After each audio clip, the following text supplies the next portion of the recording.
Sir చూసుకున్నట్లయితే ఉమ్మడి కూడా ప్రభుత్వం వచ్చింది. అక్కడ కొంటే ఇక్కడ హామీలు పెంచిస్తామన్నారు. ఒక పక్క చూసుకుంటే భవన నిర్మాణ కార్మికులకి ఎలా ఉంది? ఇసుక ఫ్రీ అంటున్నారు. ఎంతవరకు అమలైందంటారు? అన్న అంటమే గాని ఏది ఉండదు. ఇసుక ఒకటి ఇచ్చాడు. గత ప్రభుత్వంలో ఈ సెంటర్లో దాదాపు 400 మంది 500 మంది కార్మికులు ఉన్నారు ఇక్కడ. ఈ కార్మికులు గత ప్రభుత్వంలో బాగానే 500 వచ్చినా రోజుకి ఇంటికి పట్టుకెళ్లారు. ఇవాళ 10 రోజులకు ఒకసారి, 6 రోజులకు ఒకసారి, ఒక రోజు వెళ్తున్నారు పనికి. వీళ్ళందరూ ఎలా బతకాలి? ఇసుక ఒకటి ఇచ్చానంటున్నాడు. ఏమిచ్చాడు? మరి ఈ ప్రభుత్వం వచ్చాక యూనిట్ వచ్చి 1360 రూపాయలు బిల్లు డబ్బులు పెట్టాడు. ఇంకా ఈ ఫ్రీగా ఇచ్చింది ఎక్కడ? ఫ్రీగా ఇచ్చింది ఎక్కడ? 1365 రూపాయలు ఒక యూనిట్ వచ్చి. ఇంకా ఫ్రీగా ఇచ్చిందండి నువ్వు. అంటే ఇప్పుడు అమరావతి ఆల్రెడీ శాంక్షన్ అయ్యింది, కేంద్రం కూడా నిధులు ఇచ్చినాయి కాబట్టి యుద్ధ ప్రాతిపదికన మొదలు పెడతామన్నారు. సో ఇప్పుడు ఇక్కడ ఉన్న భవన నిర్మాణ కార్మికులకి పనులు అనేవి పెరిగినాయి అంటారు, తగ్గినాయి అంటారు? 3 నెలల 8 రోజులు వాళ్ళకి పదవి ఎక్కి ఈ 3 నెలల 8 రోజుల్లో ఏ పథకం మీద సంతకం పెట్టాడు?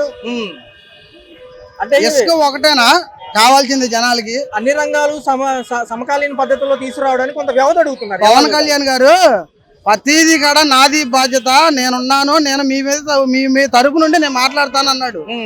ఏం మాట్లాడాడు? ఇచ్చింది 6 పథకాలు, సూపర్ 6. ఈ సూపర్ 6 లో ఏ పథకం వదిలేడు? తల్లికి వందనం అన్నాడు. తల్లికి వందనం లేదు. ఆటోలకు డబ్బులు అన్నాడు. అయ్యి లేవు. పేద ప్రజలకి నేను ఉన్నాను, మీకెందుకు నెలకొచ్చి గ్రామీణ మహిళలకి 1500 అన్నాడు. మహిళలకు వచ్చి 1500 అన్నాడు. అది వదల్లా. పిల్లలకి ఎంతమంది ఉంటే అంతమంది పెడతానన్నాడు. అది వదల్లా. అభివృద్ధి అన్నాడు. ఏం చేశాడు? రాజధానిలో ఇంతవరకు ఏమన్నా ఇటుకరాయి కట్టాడా? రాజధానిలో ఇటుకరాయి కట్టాడా? ఏది కట్ల. సో మరి ఈ ప్రభుత్వంలో పేద మధ్యతరగతి బలహీన వర్గాలకి పరిస్థితి ఏమీ లేదనా. ఏ ప్రభుత్వం వచ్చినా ఈ పేదలకి ఈ కార్మికులు ఇట్లా బతకాల్సిందే. ఏంటి? ఏ ప్రభుత్వం వచ్చి ఈ కార్మికులు పట్టించుకోరు. వాళ్ళ రెక్కాడితే దొక్కాడాల్సిందే.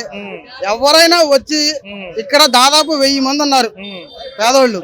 వాళ్ళకి వచ్చి పని గాని ఆసరా గాని ఏదన్నా ఇచ్చి ఉంటే ఎవరైతే చేసినా కానీ వీళ్ళకి చేస్తే మాత్రం అది సంతోషం. సో ఇప్పుడున్న కూటమి ప్రభుత్వం ఇలాంటి వర్కర్లకు కానివ్వండి, లేదా భవన నిర్మాణ కార్మికులకు కానివ్వండి, ఏదైనా పెన్షన్ సిస్టమ్ కానివ్వండి, ఏదైనా వెసులుబాటు ఇస్తే రాయితీలు కానివ్వండి, హెల్త్ కి సంబంధించి కానివ్వండి. అలా ఆరోగ్యశ్రీ లేబర్లకు ఉపయోగపడేది. ఆరోగ్యశ్రీ ఎందుకు తీశారన్నా? తీయాల్సింది పనే ఉంది అసలు. ఆరోగ్యశ్రీ ఉన్నవాడు చేయించుకుంటాడు, లేనివాడు ఆరోగ్యశ్రీ కార్డు మీద చేయించుకోవాల్సింది. ఆరోగ్య కార్డు తీసేసాడు. అది తీయాల్సిన అవసరం ఏముందా? అంటే నిధులు పాత బకాయిలు పెండింగ్ ఉన్నాయని వీళ్ళే చెప్తున్నారు. ఒక పక్క చూసుకుంటే ఆయుష్మాన్ భారత్ లో రిజిస్టర్ చేసుకోమంటున్నారు. అలా ఎన్ని బకాయిలు ఉన్నా అన్ని బకాయిలు నీకు తెలిసాక నువ్వు హామీలు ఇచ్చావన్నా. అన్ని బకాయిలు ఉన్నాయని తెలిసాక నువ్వు హామీలు ఇచ్చింది. ఇచ్చిన హామీలో ఒకటన్నా నెరవేర్చాలి కదా. ఆరోగ్యశ్రీ కార్డు తీసేయంటే 25 లక్షల ఆరోగ్య కార్డు ఉంది. ఇప్పుడు నాలాంటి లేబర్ ఉంటాడు, ఏదన్నా ఒక 5 లక్షలు ఆపరేషన్ ఏదో పడద్ది, హార్ట్ ఆపరేషన్ ఇంకోటి ఏదో జరుగుద్ది. నాలాంటి వాడు డబ్బులు చేయించుకోలేడు కదా. ఆరోగ్యశ్రీ కార్డు మీద చేయించుకోవాల్సింది. ఇప్పుడు నువ్వు అదే తీసేసావు. ఇంకా నాలాంటి పేదవాడు వెళ్ళి హాస్పిటల్ ఎలా చూపించుకుంటాడు? సో ఫైనల్ గా ఒక క్వశ్చన్ అన్న, రాబోయే కాలంలో ఎలా ఉంటే బాగుంటుంది అంటారు? ఏపీ అత్యంత తక్కువ టైంలో అభివృద్ధి చెందాలంటే ఏం చేయాలి? ఎవరు వచ్చినా గానీ పరిపాలన బాగుంటే చాలు. ఒకళ్ళ మీద ఒకళ్ళు పెట్టుకుంటమే గానీ పేదవాళ్ళని శుభ్రంగా చూసి ఇదైతే చాలు, మనకు అదే సంతోషం. శుభ్రంగా పరిపాలన ఉంటే చాలు. ఒకటే రిక్వెస్ట్, ఎవరికైనా సరే పేదల్ని శుభ్రంగా చూడండి. పవన్ కళ్యాణ్ గారు మీరు చెప్పారు హామీలు నాయని, ఇంతవరకు ఏ హామీ చేయాల.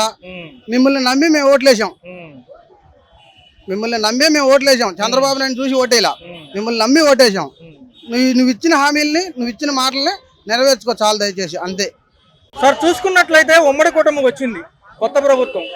3 ప్రభుత్వాలు కలిసి ఫామ్ అయిన ఉమ్మడి కూటమిలో ఈసారి భవన నిర్మాణ కార్మికులకి ఎలా ఉంది? పనులు ఉన్నాయా? అసలు ఏంటి? ఈ 2 నెలల బట్టి ఎక్కిన కాడి ఇంకా దారుణం అయిపోయింది మా పని. అసలు తింటానికి కూడు లేదు, చేస్తానికి పని లేదు. మాకు ఏ ప్రభుత్వం ఉన్నదో మాకు అనవసరం. మాకు పని చూపించినాడు మాకు దేవుడు. 360 రోజులు మేము పనికి వెళ్తే గానీ మా రెక్కాడితే గానీ డొక్కాడదు. అర్థమైందా? అమ్మ ఓడి అంటారు, అయ్య ఓడి, ఇవన్నీ కాదు, పథకాలు కాదు మాకు కావాల్సింది. చేతి నిండా పని. మాకు కష్టపడితే రూపాయి వచ్చింది. శ్రమజీవులం మేము. అంతేగాని ఊరకు 100 రూపాయలు ఇచ్చి ఇక్కడ 20 రూపాయలు 1100 కూలీలు అడుగుతుంది. ఈ పోతే ఎంత నెలకి ఎంత పోతుంది? 30,000 రూపాయలు శాలరీ పోతుంది మాకు. ఇక్కడ 2-3 నెలలు బట్టి అసలు పనులు లేక పాడు లేక ఉపాధి కల్పించండి ముందు. అవన్నీ పథకాల సంగతి తీసేయండి, రాజధాని సంగతి తీసే పథకాలు మాకు కాదు.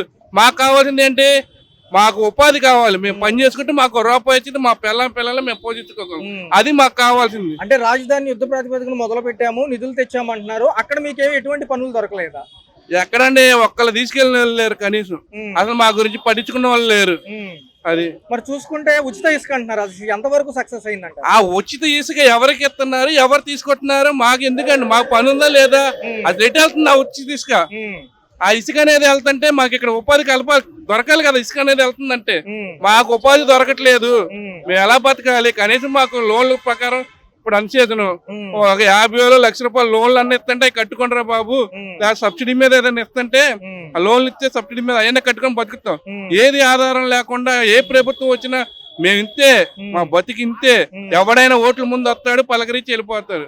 పవన్ కళ్యాణ్ గారు మిమ్మల్ని చూసి ఓట్లు వేసాం, వీళ్ళ బాధ చూడాలి కదా ఒకసారి అన్న. అది సో ఫైనల్ గా రాబోయే కాలంలో ఎలా ఉంటే బాగుంటుంది అంటారు? ఒక యుద్ధ ప్రాతిపదికన ఎంత ఫాస్ట్ గా చేస్తే బాగుంటుంది అంటారు? ఏ కాలం అయినా సరే ఏ ప్రభుత్వం నిలబడాలంటే ప్రతి ఒక్క లేబర్ కి పని కల్పించాలి. అసలు వీళ్ళు ఆలోచించకూడదు ఏ ప్రభుత్వం ఉందా అని కూడా వీళ్ళకి ఉండకూడదు.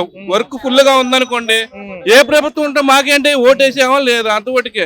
మనకు పని ఉందా లేదా చూసుకుంటాడు. కానీ సీఎం ఎవడో, రాష్ట్రపతి ఎవడో ఆలోచించాడు. ఆడికి పని ఫుల్ గా ఉండాలి, అప్పుడే ఈ రాష్ట్రం బాగుపడేది. పని ఫుల్ గా ఉండాలంటే అభివృద్ధి జరగాలి. అది ఈ లేబర్ అనే వాళ్ళకి పని కల్పిస్తే ఆడే దేవుడు, ఆడే రాజకీయ నాయకుడు. అది ఆలోచన రాకూడదు. ఇక్కడ కూర్చొని ఏం చేస్తారు వీళ్ళు, ఆడ హామీ ఇచ్చాడు, ఈ హామీ ఇచ్చాడు, ఇక్కడ కూర్చున్నాడు కాబట్టి ఎన్ని వస్తాయి. అదే ఈ పనికి వెళ్ళిపోతే ఎన్ని రావు. శుభ్రంగా పని చేసుకున్నాం, ఇంటికి వెళ్ళినా తిన్నాం, పడుకున్నాం, అంతవరకు ఆలోచిస్తాడు. ఏ రాజకీయ నాయకుడి గురించి ఇది ఆలోచనడు. ఎప్పుడైతే ఇది ఖాళీగా ఉన్నాడో ఆలోచిస్తాడు. ఉన్నట్లయితే ఉమ్మడి కుటుంబ ప్రభుత్వం వచ్చింది. గత ప్రభుత్వాలతో పోల్చుకుంటే ఈసారి భవన నిర్మాణ కార్మికులకి అత్యంత వెసులుబాటు, రెండవది పనులు కూడా పెరుగుతున్నాయి, ఉచిత ఇసుక అంటున్నారు. సో దీన్ని బట్టి అసలు ఎలా ఉంది? ఈ ప్రభుత్వం వచ్చి కూడా దగ్గర 2 నెలల పై చిలుకు అవబోతుంది. ఈసారి ఎలా ఉందంటారు? ఉండవాడు వెళ్ళి ఉండవాడిగా పెట్టాడంట, లేనివాడు వెళ్ళి ఉండవాడిగా పెట్టాడంట. అట్టాగే ఉంది వ్యవహారం. లేనోడి సంగతి ఏంటి? లేనోడి సంగతి ఏంటి సార్? పవన్ కళ్యాణ్ గారిని, చంద్రబాబు నాయుడు గారిని నమ్మి ఓట్లు వేశారు. ఇప్పుడు ఏదో పింఛన్లు ఇస్తున్నారు, ఇవన్నీ చేస్తున్నారు. ఇసుక వదలాలి. ఇసుక వదిలితే ప్రతి కార్మికుడు బతుకుతారు. ప్రతి కార్మికుడు బతుకుతాడు ఇసుక వదిలితే. జగన్మోహన్ రెడ్డి గారు అట్టాగే ఇసుక వదులుతానని చెప్పానని, ఏరు వచ్చిందని, అది వచ్చిందని, ఇది వచ్చిందని వదలకుండా వదిలేడు. ఏమీ లేదు, ఆయన ఏం చేసింది లేదు. అమ్మఒడి అన్నాడు, నాన్నఒడి అన్నాడు. మా భార్యకి 45 లేవు, ఆడవాళ్ళకి వచ్చింది లేదు, నాకు పింఛన్ వచ్చింది లేదు, నా పిల్లలు పెద్దోళ్ళు అయ్యారు, నాకు వచ్చింది ఏమీ లేదు, ఆ ప్రభుత్వంలో వచ్చింది ఏమీ లేదు. కానీ అంటే ఒకటే మాట, నా ఇళ్ళ తగలాడిపోతే ఏంటో మేము చేసేది అన్నారు వైఎస్ఆర్ ప్రభుత్వంలో. కానీ ఒక ఆయన మా ఊర్లో పెద్దబాబు గారు అని ఉన్నాడు, నేను ఉన్నాను, నీకేం బాధలేదు అన్నాడు. వరల రామయ్య గారు వచ్చాడు, ఈయన్ని గుర్తు చేయండి, మాట్లాడతాను అది ఇది అన్నాడు. ఆయన చేస్తేనే మేము ఇదిగా ఉంటామని చెప్పని నమ్మకంతో మేము ఉన్నాము, ఓట్లు వేసాము, గెలిపించుకున్నాం. వరల రామయ్య గారి కొడుకు కుమార్ రాజా గారు, ఆయన నమ్ముకుని మేమున్నాము. మాది పౌడిమక్కల మండలం, కమలేశ్వరపురం, కోనేరు బాబు, వెంకటేశ్వర అసలు పేరు. కాకపోతే ఏంటంటే వీళ్ళు క్షేత్రాల నమ్మకంతోనే ఇన్ని మెజార్టీతో ఇన్ని వ్యవహారాలతో వచ్చాం. కాకపోతే జనాలను మోహం చేస్తే జనాలు ఏమి మంచోళ్ళు కాదండి. జనాలు లేకపోతే ఈ ఎమ్మెల్యేలు, ఎంపీలు, మంత్రులు ఏం బతకలేరు. అంటే సార్ చూసుకున్నట్లయితే యుద్ధ ప్రాతిపదికన అమరావతి మొదలు పెట్టామంటున్నారు. అసలు ఇక్కడ ఉన్న కార్మికులు ఎంతవరకు దానికి పనిచేస్తారు? అమరావతి ఖాయమేనండి, అమరావతి ఖాయమే. చంద్రబాబు నాయుడు గారి పరిపాలనలో అమరావతి మాత్రం అది నికరం. కాకపోతే మా పరిస్థితి ఏంటి? అమరావతి పెట్టావు, అన్ని చేసావు, నీ ఓపిక లేనప్పుడు ఈ పథకాలన్నీ చేయకూడదు, మాట్లాడకూడదు. మనం ఓపుకున్నంత వరకే ఇసుక బత్త ఎత్తుకుని మొత్తం. సో మరి ఈ ఇసుక పాలసీ గురించి చెప్పండి. ఫ్రీ అంటారా, ర్యాంపుల దగ్గర డబ్బులు తీసుకుంటున్నారు అంటారా? ఈ ఇసుక సంబంధించి ఫ్రీ అంటున్నారు, అక్కడ ర్యాంపుల దగ్గర ఎలా ఉంది? అసలు ఇసుక దొరుకుతుందా ఇప్పటికి? ఎవరు చూసారండి? ఎవరన్నా తీసుకున్న వాళ్ళు చెప్పలా, ఇచ్చినోడు చెప్పలా. తీసుకున్న వాళ్ళు చెప్పలా, ఇచ్చినోడు చెప్పలా. ఇవన్నీ కాదు, అమరావతి అమరావతి. ఈ అమరావతి అటు పెట్టండి. మా సంగతి ఏంటి? మా లేబర్ బతుకులు ఏంటి? లోన్లు ఇవ్వాలా? గొర్రెల లోన్లు, పందుల లోన్లు, ఎద్దుల లోన్లు, ఏదో ఒకటి ఇవ్వాలి కదా, బతకాలి కదా. సబ్సిడీలో కట్టుకుని ఇది చేస్తారు కదా, అది ఏదో ఒకటి చేసి ఇల్లు ఇచ్చి తలాలిపోయినా ఆ ఉండ తలాల్లో ఒక ఇల్లు లోన్ ఇచ్చి కట్టుకోమని చెప్పమని నేను వాళ్ళకి మనవి చేస్తున్నానండి. కాకపోతే ఏంటంటే చేస్తారన్న నమ్మకంతో పవన్ కళ్యాణ్ గారు కానీ చంద్రబాబు నాయుడు గారు కానీ చేస్తారన్న నమ్మకంతో మాట్లాడుతున్నాము. జగన్మోహన్ రెడ్డి గారు ఆయన ఏం తప్పు చేయలే, కాకపోతే ఏంటంటే లేబర్కే చేశాడు. కాకపోతే పెద్దవాళ్ళని ఆ బిల్డర్లని బొల్డర్లని మొత్తాన్ని హతమార్చాడు. ప్రజల కోసం అని చెప్పాను. ప్రజల కోసం అంటే ఆయన ఏమన్నా గెలిపించారా? అమ్మఒడికి ఇచ్చాడు, ఆటో ఓడికి ఇచ్చాడు, అన్ని ఇచ్చాడు. ఏమైపోయిన ఓట్లని ఆయన చేసినవన్నీ ఏంటి? మద్యపాతం అన్నాడు. ఏంటది? రోడ్డు మీద తాగుతా హీల్ లేదు, ఇంటికి వెళ్తే తాగుతా హీల్ లేదు, రోడ్లు పాలైపోయారు జనం. ఇక్కడ కూలికి వెళ్తేనేమో వైన్ షాప్ కాడికి వెళ్తేనేమో 150 అంటాడు, 270 అంటాడు. బార్లోకి వెళ్తేనేమో కూర్చుని ఇంకోటి సావదారుడు వచ్చి 270 రూపాయలు అంటాడు. 200 రూపాయలు తాగి ఇంటికి వెళ్ళి ఇస్తే ఏమిస్తామండి? ఈ మద్యపానం తగ్గిమానండి, పనులు కూడా చూపిమానండి. అదేమంటే ఎవడు తాగమన్నాడు? ఎందుకు పెట్టావు? మందు తాగమని ఎందుకు పెట్టావు? మందు తీసేయ్. ఏ మగోడైనా మంత్రి అయినా ఉండవాడు, మనిషి అన్నవాడు నేను మందు అమ్మను, ప్రజలను చూసుకుంటాను అని చెప్పమానండి. సో బాబాయ్ గారు చూసుకున్నట్లయితే మరి ఈ పనులు ఎలా ఉన్నాయి? ఈ 2 నెలల పైచిలుకు పాలనలో కూడా ఎలా ఉంది అసలు? కడుపు మాడి పడుకుంటున్నారండి. ఎవడు పెడతావు? నువ్వు పెడతావా? 10 రూపాయలు ఇస్తావా నువ్వు? నాకు సిగరెట్లు లేవు, విడిలు లేవు. 1000 రూపాయలు పనికి వెళ్తుంటే 500 వస్తానని చెప్పని ఎగబడుతున్నారు. అయ్యో, పనులు లేవని అర్థం చేసుకోండి. నేను 1000 రూపాయల పనికి నేను వెళ్ళా, ఇవాళ 500కి వెళ్ళాడు. నేనేం చేయాలా? 500కి వచ్చాడని తీసుకెళ్ళాడు. అలా చూసుకున్నట్లయితే ఉమ్మడి కుటుంబ ప్రభుత్వం వచ్చింది. సో చూసుకుంటే హమాలీలకు కానివ్వండి, ఒక పక్క లేబర్కి కానివ్వండి, భవన నిర్మాణ కార్మికులకు కానివ్వండి, అసలు ఈ ప్రభుత్వం వచ్చాక ఎలా ఉంది? ఎందుకంటే ఇది వచ్చి చాలా తక్కువ సమయం అవుతుంది. రెండోది మెయిన్ ఈ ఇసుక పాలసీ గురించి ఎలా ఉంది? ప్రీవియస్కి వదులుతామని అన్నారు కానీ టన్నుకు 1400 తీసుకుంటున్నారంట. అసలు సిటీలోకి అసలు ఇసుక బాలే రావట్లేదు. అది మెయిన్ కార్మికులు ఇబ్బంది పడుతున్నారు. ఇక్కడ చూసుకుంటే గనక కార్మికులు రోజు 100 మంది ఇంటికి పోతున్నారు. మరి వీళ్ళ పరిస్థితి ఏంటి? ఇప్పుడు అమరావతి అనేది డెవలప్ చేయొచ్చు, 5 సంవత్సరాల్లో డెవలప్ అయిపోద్దా? హైదరాబాద్ ఉంది, 70 సంవత్సరాలు కాగానే అది డెవలప్ అవ్వలేదు. అమరావతి మీదే మొత్తం పెట్టుబడి పెడితే మరి ప్రజలకు ఏమవ్వాలి? ప్రజలకు అనేది ఉపాధి కలిగించాలి కదా. అన్న మరి ఇక్కడ ఎవరైతే మిమ్మల్ని తీసుకెళ్లే మేస్త్రులు ఉన్నారో లేదా వీళ్ళు ఉన్నారో మాట్లాడుకునే వాళ్ళు, మళ్ళీ వాళ్ళ పరిస్థితి ఎలా ఉంది? ఫస్ట్ పనులు అంటే ఏమి లేవండి. అసలు ఇసుక అనేది ఫ్రీగా వదులుతాం అన్నారు.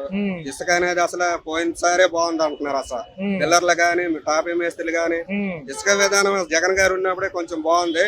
ఇప్పుడు వాళ్ళు ఫ్రీగా ఇస్తాం అంటున్నారు కానీ అదే రేటు పడుతుంది అని అంటున్నారు. మరి దాని మూలాన పనులు ఉండట్లేదు.